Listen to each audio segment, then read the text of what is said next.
महाराष्ट्र हे देशातलं एक अग्रेसर राज्य आहे. फक्त पुरोगामी राज्य म्हणूनच नाही, तर या देशाला सांस्कृतिक, राजकीय, आर्थिक दिशा देणारा राज्य म्हणून महाराष्ट्राकडे नेहमीच बघितलं गेलं आहे. संतांची परंपरा, संत साहित्याची परंपरा ते थेट छत्रपती शिवरायांपासून ते टिळक आगरकरांपासूनच्या राजकारण्यांची आणि थेट प्रल्हाद केशव अत्रे अर्थात आचार्य अत्रेंपासून ते थेट आताच्या काळातल्या राजकारण्यांपर्यंत हा एक प्रवास जो आहे हा अनेक उतार चढावांचा राहिला. पण राजकारणाची एक संस्कृती, महाराष्ट्राची राजकीय संस्कृती हा एक घासून गुळगुळीत झालेला शब्द नेहमी वापरला जातो. महाराष्ट्रात खरंच राजकीय संस्कृती शिल्लक आहे का, असा प्रश्न तयार करणाऱ्या काही राजकीय घटना, काही राजकीय विधानं, किंबहुना शिवराळ भाषा महाराष्ट्रात वापरली जाते. 3 किस्से सांगणार, 2 किस्से तुम्हाला सांगणार आहे ही चर्चा सुरू करण्यात येते, कारण आज माझ्याकडे ग्राफिक्समध्ये दाखवण्यासाठी काही नाही आहे, खरं तर ऐकवण्यासाठी पण काही नाही आहे. किस्सा नंबर 1, गोष्ट आहे तेव्हाची जेव्हा यशवंतराव चव्हाण हे महाराष्ट्राचे मुख्यमंत्री होते आणि विरोधी पक्षनेते म्हणून ज्येष्ठ नेते SM जोशी हे विरोधी पक्षात होते. नेहमी आपल्या प्रश्नांनी, आपल्या भाषणाने सरकारला धारेवर धरणं, सरकारला पॉइंटेड प्रश्न विचारणं आणि सरकारला अडचणीत आणणं, यासोबतच अत्यंत अभ्यासपूर्ण असं सभागृहात बोलणं ही त्यांची खासियत होती आणि इतर सभागृहाच्या बाहेरही अर्थात.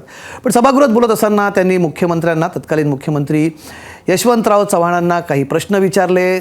समाधानकारक त्यांना उत्तर येत नव्हतं म्हणा, किंवा तिकडनं काही प्रतिसाद मिळत नव्हता म्हणा.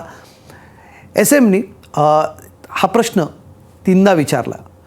एकच प्रश्न 3दा विचारला गेल्यामुळे सत्ताधारी बाकावरचे काही नेते नाराज झाले. त्यातच एक कनिष्ठ मंत्र्याने तेव्हा एक खोचक टिप्पणी SM जोशींच्या दिशेने केली, SM जोशींबाबत केली.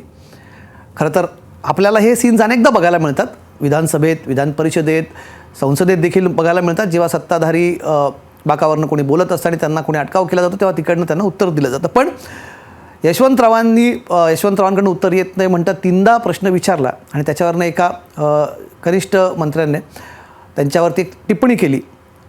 ही टिप्पणी यशवंतरावांना स्वतः काही आवडली नाही.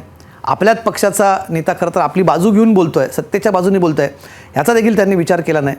त्यांनी ते स्वतः उठले आपल्या बाकावर आणि त्या मंत्र्याच्या, त्या कनिष्ठ मंत्र्याच्या अशा वागणुकीसाठी, अशा बिहेवियरसाठी त्यांनी स्वतः SM यांची सभागृहात माफी मागितली. हे सभागृहातलं राजकारण आहे. किस्सा क्रमांक 2 यशवंतरावांबाबतचाच आहे. यशवंतराव चव्हाण मुख्यमंत्री झाले तेव्हा आचार्य अत्रे यांनी त्यांच्यावरती अत्यंत जहाल टीका करणारा एक अग्रलेख लिहिला. आचार्य अत्रे हे आपल्या फरड्या वक्तृत्व शैलीसाठी सगळ्या महाराष्ट्राला परिचित आहेत. त्यांची भाषणं प्रचंड गाजली, त्यांच्या सभांना प्रचंड गर्दी होत असत, त्यांना ऐकायला, त्यांचे अग्रलेख वाचायला देखील लोकांमध्ये प्रचंड उत्सुकता असायची. एक अग्रलेख त्यांनी लिहिला होता यशवंतरावांबद्दल आणि खरं तर टीका ते नेहमीच करायचे, आपल्या एका विशिष्ट शैलीत टीका करायचे.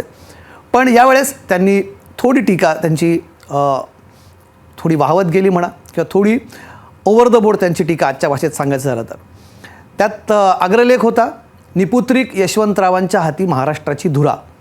यशवंतराव चव्हाणांना मूलबाळ नव्हतं, तेव्हा त्यांना मूलबाळ नसल्याचा थेट व्यक्तिगत हल्लाच आचार्य अत्रेंनी यशवंतरावांवरती केला. अनेकांना ते खरं तर खूप त्याचं वाईट वाटलं, रागही आला की खरंच इतक्या व्यक्तिगत पातळीवर जाऊन टीका करावी का, अग्रलेख लिहावा का. यशवंतराव चव्हाण हे तसं उत्तुंग व्यक्तिमत्व महाराष्ट्राच्या राजकारणातलं, आपण त्यांना सह्याद्री म्हणून ओळखतो महाराष्ट्राच्या राजकारणामध्ये. त्यांच्याबद्दल इतकी व्यक्तिगत टीका केली गेली हे अनेकांना खटकलं. स्वतः यशवंतराव आणि त्यांच्या पत्नी वेणुताई यांनासुद्धा त्या प्रसंगाने खूप वाईट वाटलं. यशवंतरावांनी फोन उचलला, आचार्य अत्रेंना फोन केला आणि त्यांनी आचार्य अत्रेंना सांगितलं की तुम्ही म्हणालात मी निपुत्रिक आहे, ही बाब खरी जरी असली तरी त्याच्यामागे एक कारण आहे.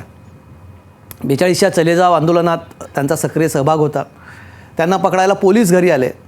यशवंतराव अर्थात पोलीस येण्याची त्यांना माहिती मिळाल्यामुळे तिथनं निसटले होते, पोलिसांच्या हाती ते लागले नाही. पण त्यांच्या पत्नी वेणुताई ज्या तेव्हा गरोदर होत्या, त्या तेव्हा घरात होत्या आणि यशवंतराव चव्हाण आपल्या हातात न सापडल्याचा राग त्या पोलिसांना आला आणि त्यांनी वेणुताईंच्या पोटावरती काठीचा जोरदार मारा केला. गरोदर असलेल्या वेणुताईंचा गर्भपात त्याच्यामुळे झाला आणि त्यांच्या गर्भाला कायमची दुखापत झाली आणि त्यामुळे त्या पुन्हा कधी आई होऊ शकल्या नाही. हे कारण जेव्हा यशवंतरावांनी अत्रेंना सांगितलं, आचार्य अत्रेंना सांगितलं, तेही हळहळले आणि ते थेट त्यांना भेटायला गेले. भेटून त्यांची माफी मागितली की आपल्याकडनं हे वक्तव्य माहिती नसल्यामुळे झालं किंवा खरं तर आपण जास्तच बोलून गेलो असं त्यांच्या लक्षात आलं आणि फक्त व्यक्तिगत भेटूनच त्यांनी माफी मागितली नाही, तर त्यांनी पुढे जाऊन जाहीर सभेत देखील यशवंतरावांची माफी मागितली. देशाच्या राजकारणातला तिसरा किस्सा नाही आहे, माहिती म्हणून सांगतो. युद्ध झालं भारत पाकिस्तानचं. इंदिरा गांधी तेव्हा देशाच्या पंतप्रधान होत्या. पाकिस्तानचे 2 तुकडे झाले. पूर्व पाकिस्तानाचा बांगलादेश झाला आणि पंतप्रधानांच्या इंदिरा गांधींच्या या शौर्याचं कौतुक करत अटल बिहारी वाजपेयी यांनी त्यांचा दुर्गा म्हणून उल्लेख केला. हे होतं राजकारण राज्यातलं, देशातलं, जिथे टीका झाली तरी ती अत्यंत आपण म्हणतो कन्स्ट्रक्टिव्ह अशी टीका होती, किंवा जर टीकेतनं तुमच्याकडनं काही 4 शब्द जास्त बोलले गेले तर त्याच्याबद्दल माफी मागण्याची सुद्धा हिंमत, कारण माफी मागण्यासाठी हिंमत लागते, ती हिंमत त्या नेत्यांकडे होती.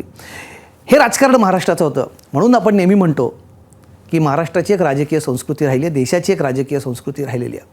खूप किस्से सांगण्यासारखे आहेत राजकीय संस्कृतीचे, पण चर्चा करायची आहे. किस्से सांगत बसू तरी चर्चा करू शकत नाहीत. हे 3 किस्से ऐकून तुम्हाला लक्षात आलं असेल की काय माझा रोग कुठे आहे. ही झाली तेव्हाची राजकीय संस्कृती. लोकशाही मराठी ऐका, पहा, जागरूक रहा.